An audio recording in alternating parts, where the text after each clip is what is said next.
রাজধানীর বাইরে বিভিন্ন স্থানেও ধর্মীয় ভাবগাম্ভীর্যের মধ্য দিয়ে পালিত হচ্ছে পবিত্র আশুরা।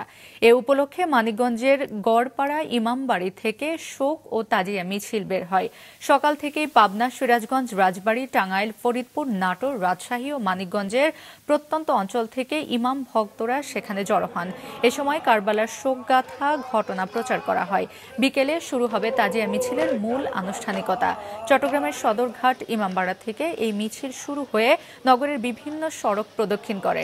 মিছিলে অংশগ্রহণকারীরা মুসলিম বিশ্বের ঐক্যের আহ্বান জানান।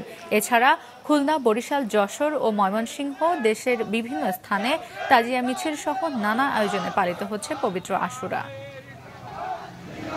মাথা নত না করে সত্যের জয় হওয়া, এইটাই ইমাম হোসেনে আমাদেরকে শিখিয়ে গিয়েছেন, অন্যায়ের প্রতিবাদ করা। আমরা যেন মানবতাকে না ভুলি, ঐক্যবদ্ধ হয়ে যেন আমরা জালিমের বিরুদ্ধে, সে যেই হোক তার বিরুদ্ধে আমাদের লড়াই করতে হবে। এবং কারবালার শিক্ষা হচ্ছে এইটা। ইমাম হোসেনের শাহাদাতের তাৎপর্যকে আমরা জনগণের সামনে তুলে ধরি, যেন তারাও শিখুক যে হুসাইনি চেতনাকে ধরে রাখতে হবে, জালিমের বিরুদ্ধে রুখে দাঁড়াতে হবে।